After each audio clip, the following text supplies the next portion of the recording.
Sabrina, antes de mais, obrigado por ter aceito o convite.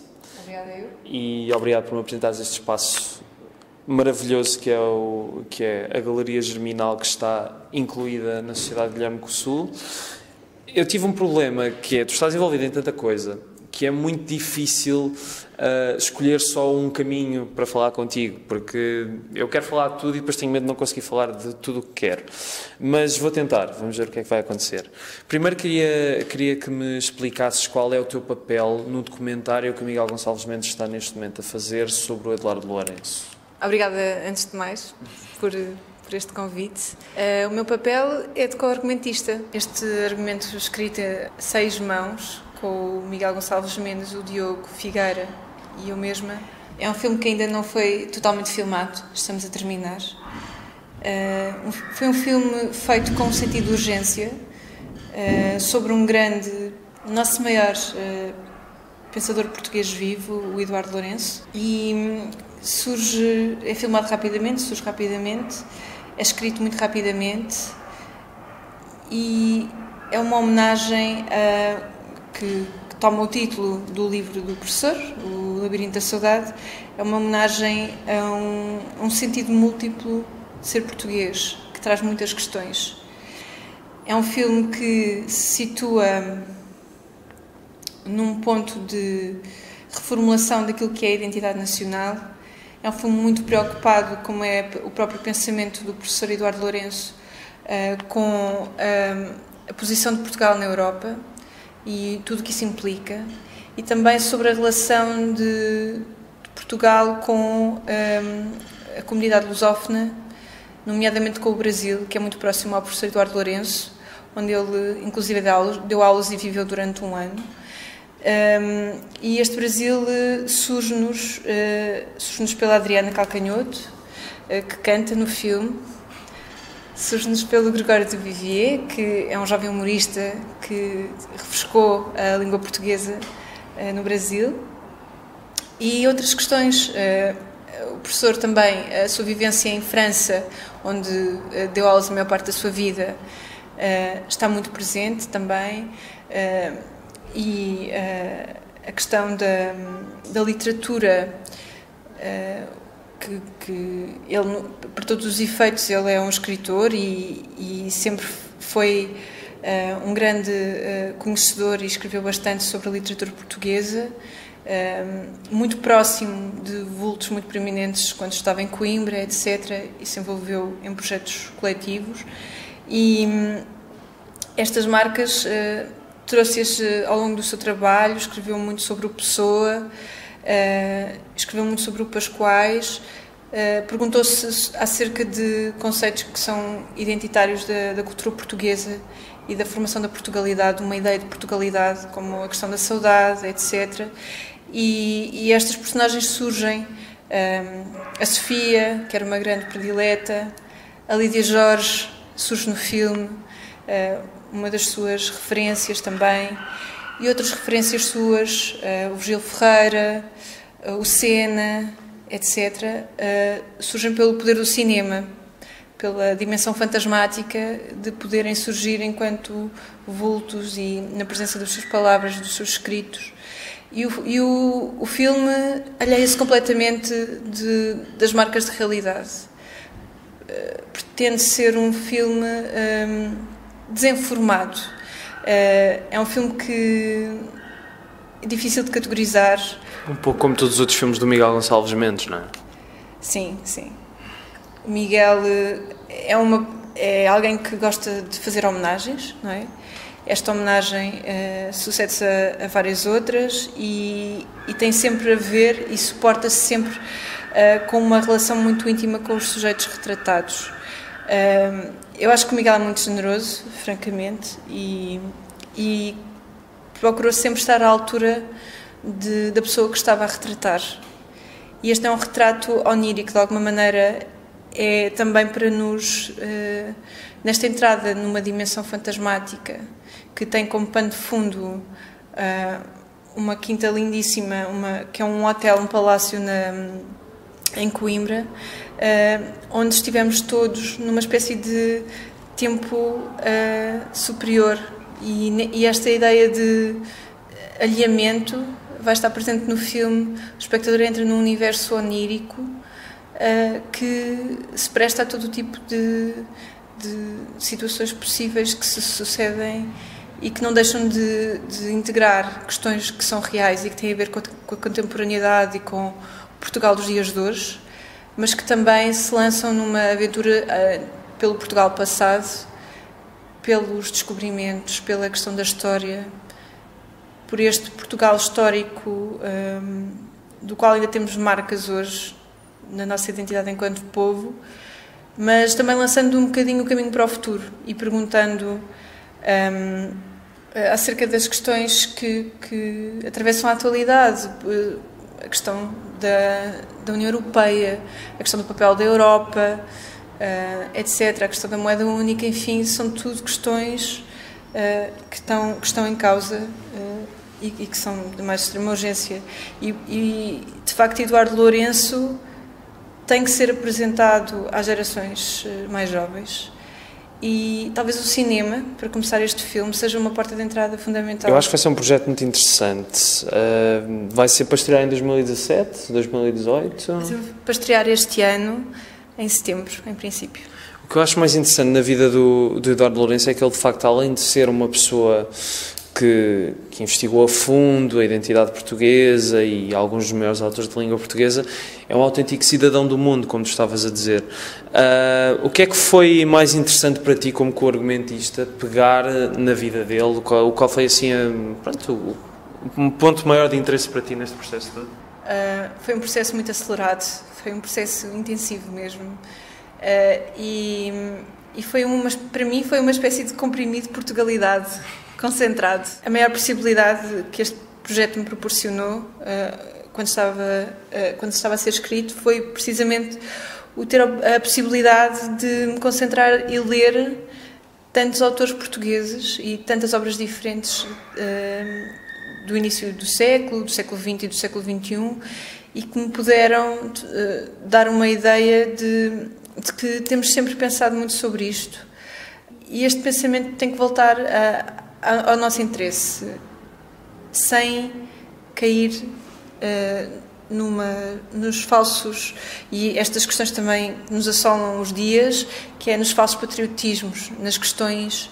Às vezes é difícil separar um pensamento sobre a nacionalidade de um discurso patriótico, um pensamento sobre o país de um discurso nacionalista e se calhar hoje em dia é muito perfeitamente conservador, etc. Eu acho que o Eduardo Lourenço é um exemplo de uma figura refrescante e jovem, que está sempre plenamente atento às dinâmicas do mundo. É uma pessoa que nós acompanhamos de perto com o maior privilégio e que tem uma quantidade de informação para a sua idade que é absolutamente fenomenal.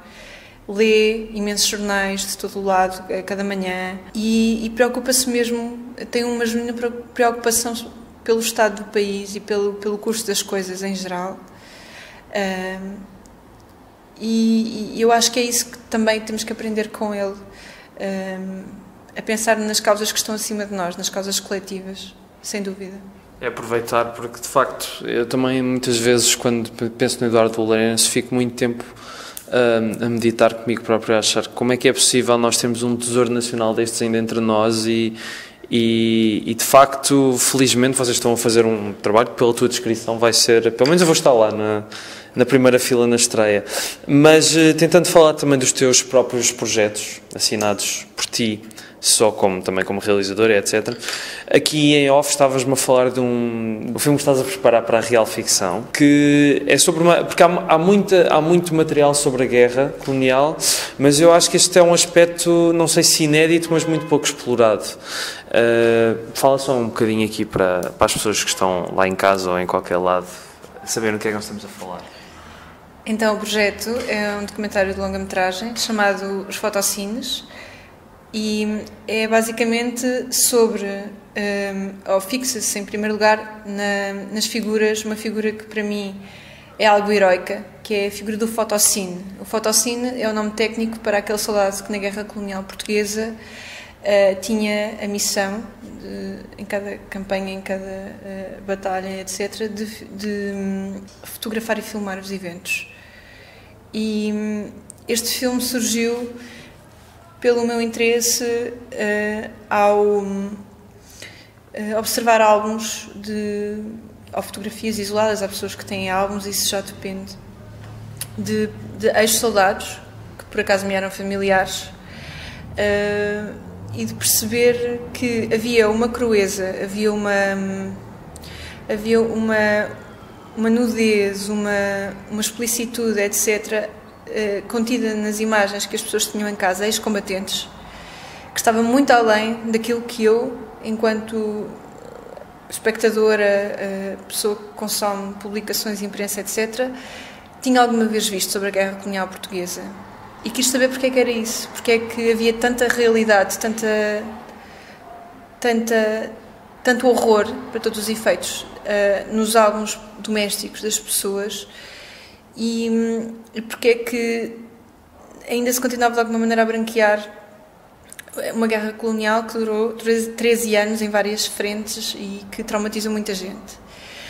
E eu acho que existem casos em cada família portuguesa de pessoas que foram altamente afetados pela guerra colonial, e eu acho que faz falta à nossa geração saber um bocadinho mais sobre isso, ter um bocadinho mais de noção daquilo que foi o horror que as pessoas experienciaram pessoalmente, e o estado que muitas vezes deixou muitas marcas, o estado de alerta e de pânico que muita gente ainda carrega consigo.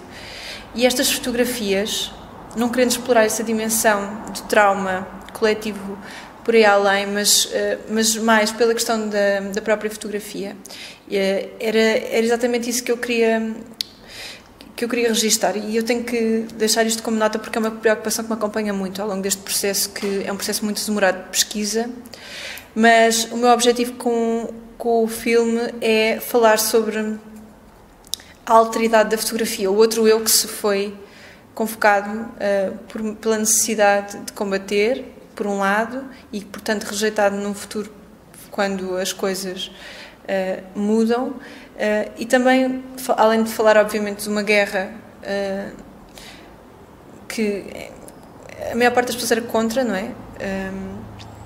E dessa violência sobre os corpos, que é ser mandado para o meio de um estado de guerra por um Estado, não é?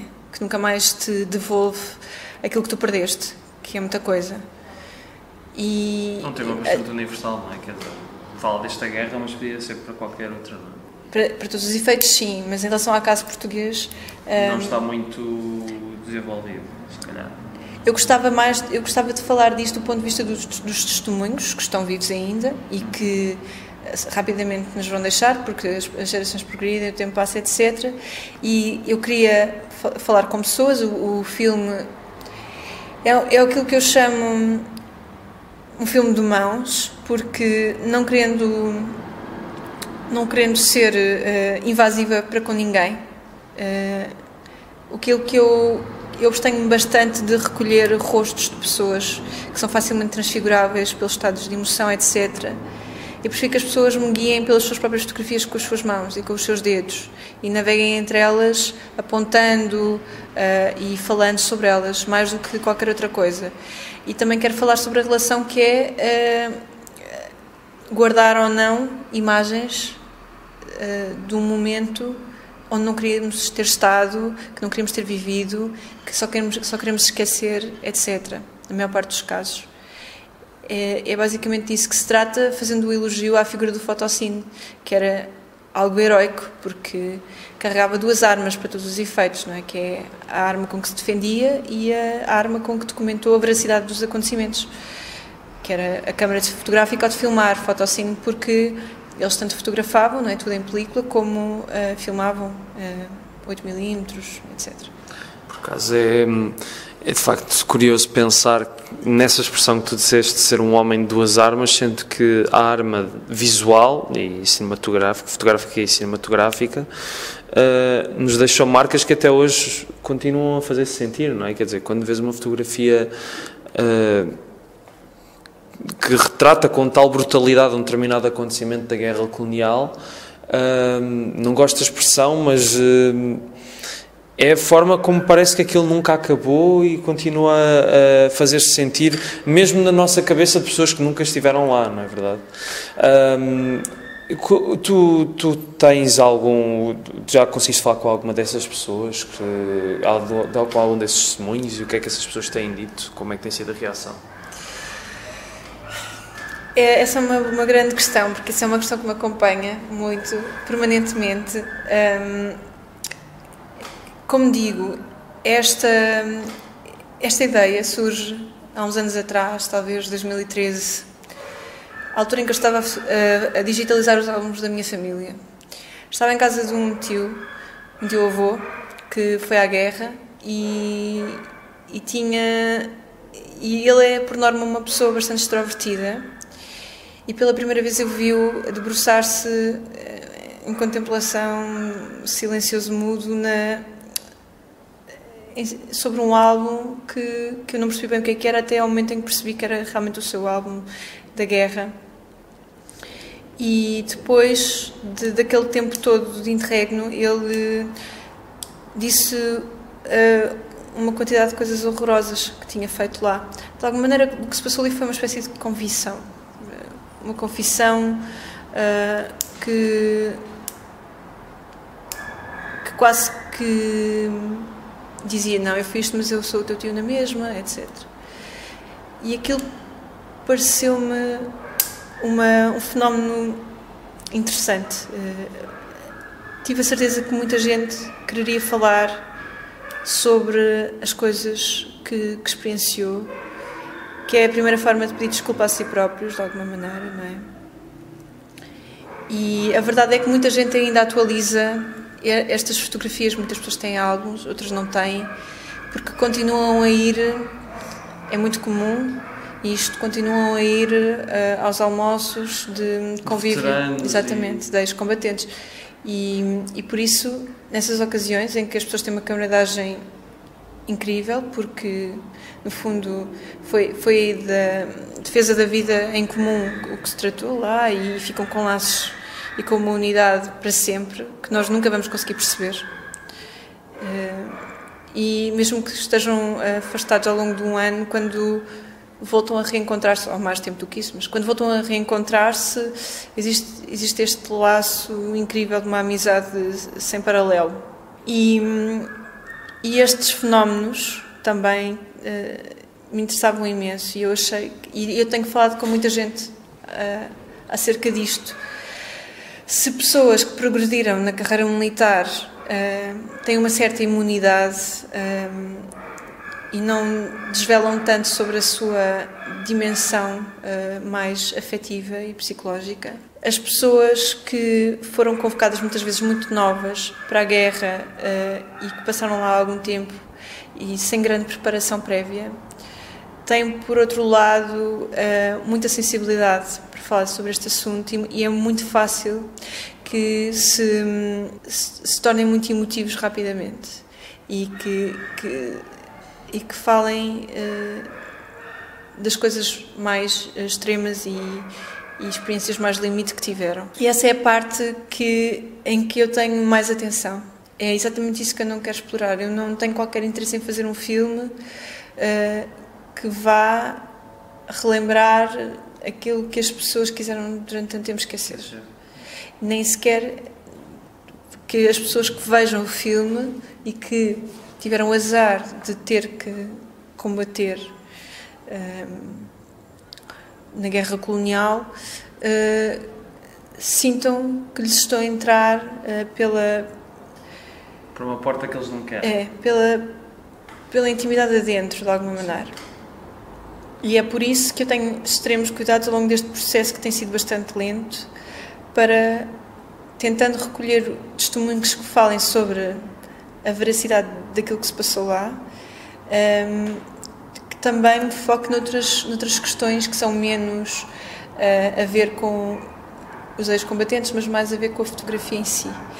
E é por isso que aquilo que me interessa dar a ver é, com os arquivos à frente, mostrar às pessoas qual é que era o processo de branqueamento da informação, tanto lá como cá, no sentido em que, quando um repórter ia à África durante a Guerra Colonial, qualquer publicação, fosse qualquer publicação que estivesse associada, etc., seja televisão, seja imprensa escrita, tinha sempre um circuito delimitado da recolha de informação, que era institucionalmente delimitado. Eles eram guiados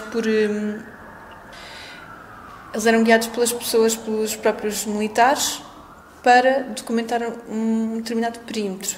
Tudo aquilo que acontecia, todos os documentos de fora desse perímetro eram apenas fotografados pela companhia, pelas companhias, não é? E, portanto, por isso é que a verdade real da guerra está nas fotografias e no arquivo militar, etc., nas fotografias que foram capturadas pelos fotocines. Muitas delas que nunca viram a luz do dia, nunca saíram dos arquivos. Sim. Para todos os efeitos, essas coisas já estão em domínio público, podem ser consultadas, podem ser vistas e publicadas, mas ainda contêm muitas vezes, e é muito interessante encontrar isto ao longo do processo de pesquisa, um carimbo a dizer confidencial, ou a dizer reservado, a vermelho, às vezes vários na mesma foto, e percebemos quais é que eram os mecanismos de censura. Por exemplo, fotos que tivessem nudez, fotos que tivessem feridos ou mortos, ou extrema violência, sei lá, coisas horrorosas, etc. Todas essas não saíam. E aquilo que, se nós virmos as emissões da época, passava na televisão na altura, está a uma distância abismal das imagens daquela que estão realmente nos arquivos hoje em dia. A única coisa que eu lembro assim de memória das televisões passarem era aquele programa natalício em que os soldados mandavam cumprimentos para casa, etc. Mas não me lembro de facto de haver uma grande cobertura, o que é normal, não é? Que era uma ditadura, não queriam passar essa imagem. Os cinepostais. Mas isso sim, aí, exatamente, os cinepostais.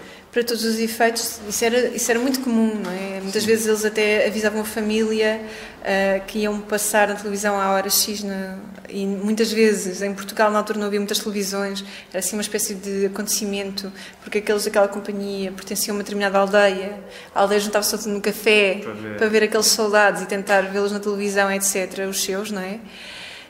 E isso era muito comum, mas isso é outro fenómeno que tem tudo a ver com censura, que é, eles tinham esses segundos para dizer olá, para dizer estou vivo, para todos os efeitos, e quando escreviam à família, cartas que muitas vezes nem sequer havia certeza que chegassem, não é?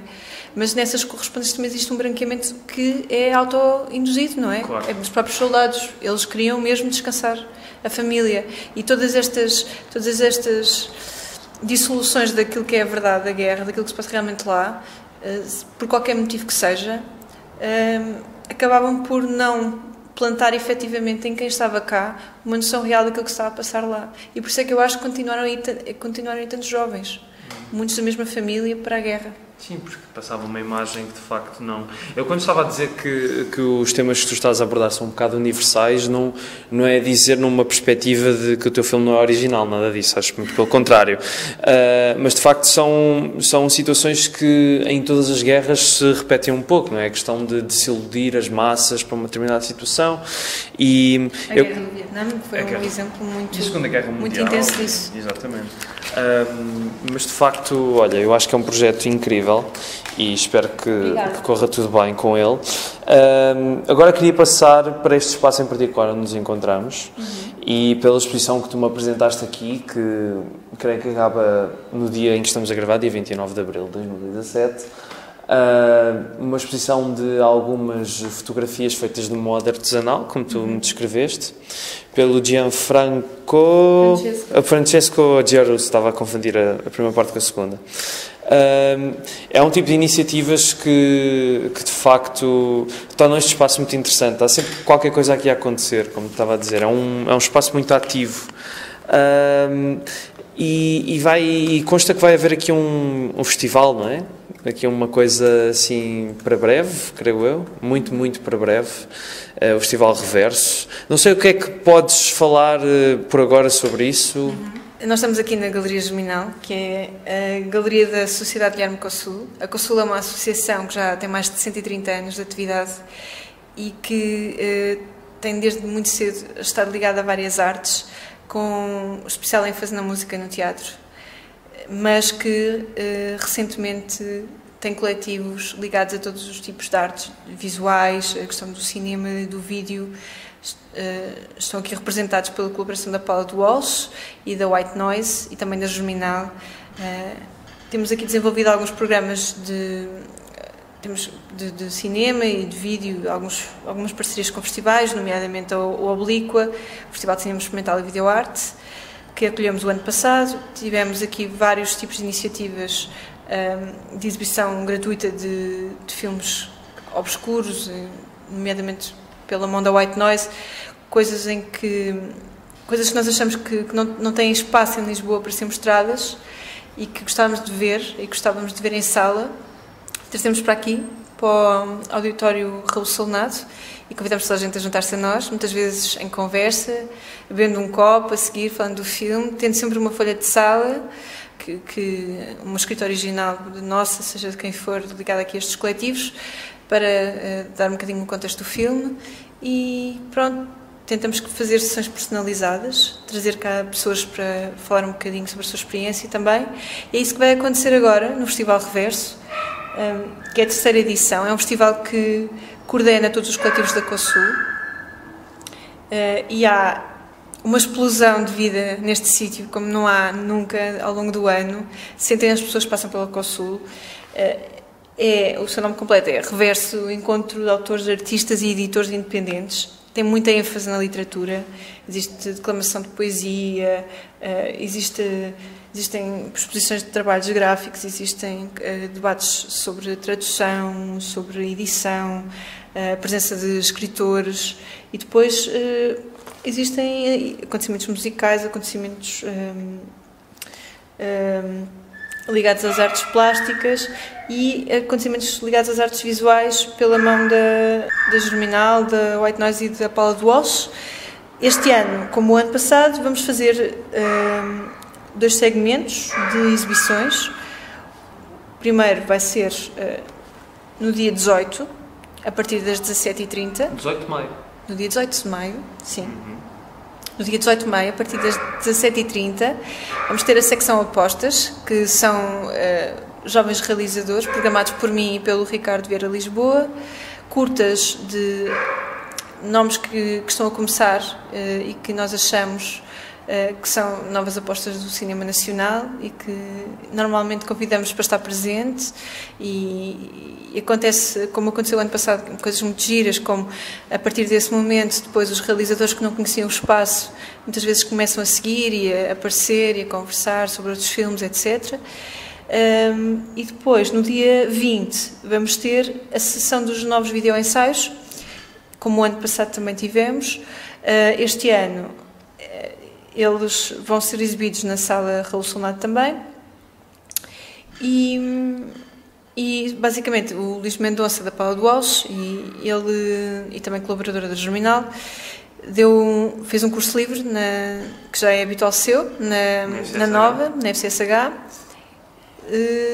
e onde os alunos produziram novos videoensaios originais, etc., conduzidos por ele, coordenados por ele e pelo Luís Miguel Correia.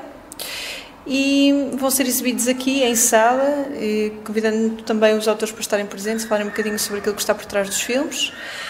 E pronto, também convidamos, como é uma sessão gratuita, toda a gente que queira entrar e que se junte a nós.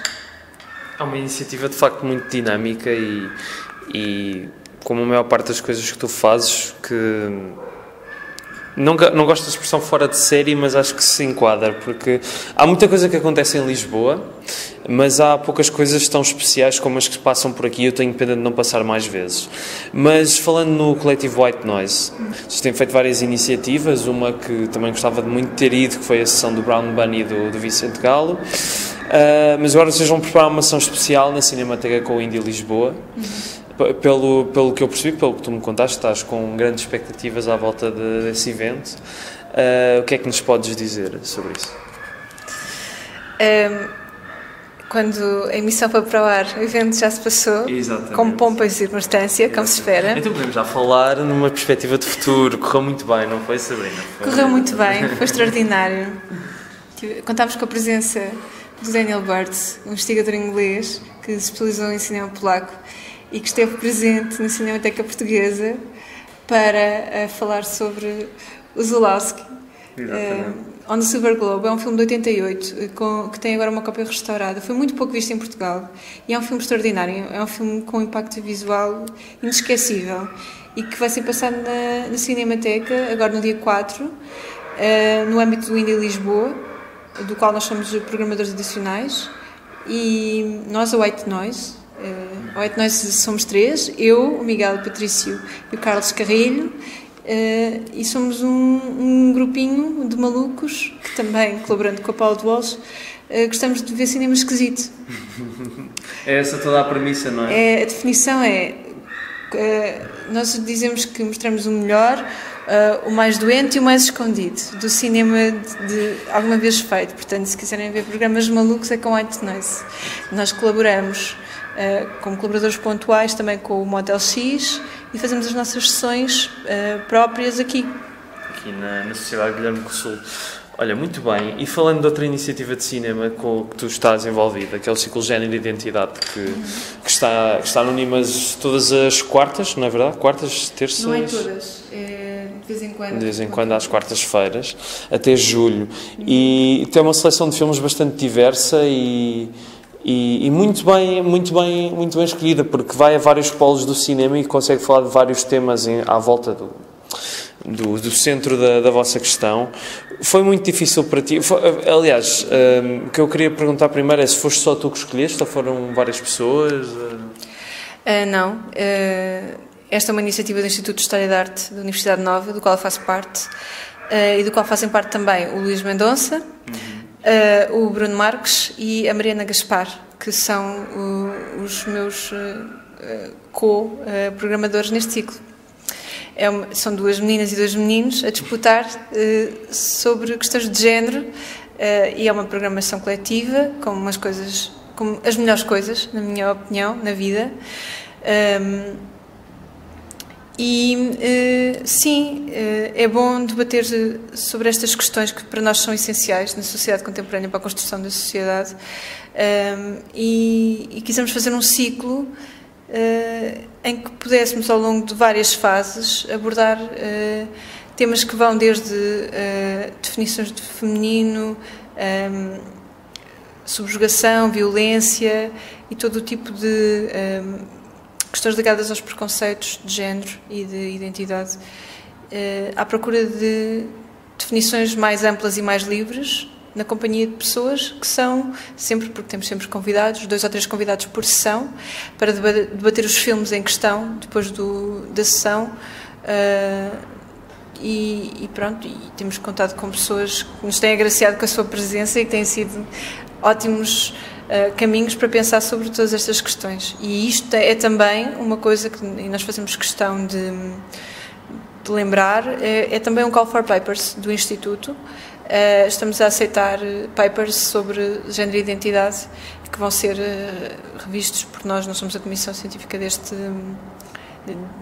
iniciativa, que é para depois fazermos uma publicação com estes textos e podemos também catalisar e deixar alguma coisa feita para a posteridade, para lá da efemeridade destas conversas. Sim. Há algum filme em particular que te toque mais neste ciclo? O meu filme preferido de toda esta programação é talvez o próximo, de dia 10 de maio, O Diabo é uma Mulher, do Sternberg, que é um filme clássico, é um dos grandes filmes emblema da mulher. Marlene Dietrich. A Marlene Dietrich é assim um filme definidor dessa femme fatale gélida e intransponível que é a Marlene, para sempre icónica.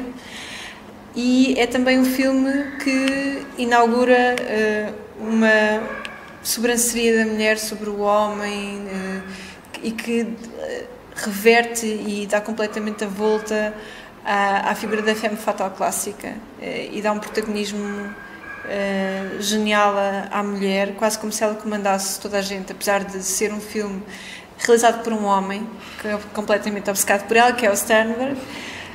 Ainda assim parece que ela domina o Sternberg, por todos os efeitos ela domina o ecrã de tal forma, e vamos lá ver, é das primeiras mulheres a usar calças no grande ecrã, ela não é de todo convidativa, antes pelo contrário, mas é sedutora nessa, é uma mulher também que deu em Marrocos um beijo lésbico e fez um travestismo total, um fato completo com cartola, num filme em que se ouve até inclusive entre a plateia um bu quando ela entra e depois começa a cantar e de repente já temos uma plateia convencida, ou seja, para mostrar de alguma maneira pelo próprio Sternberg que não ia mostrar uma mulher de acordo com aquilo que eram as ideias clássicas do feminino, mas mostrar uma mulher uma mulher no interstício, uma mulher que é sedutora por estar precisamente num lugar novo, num lugar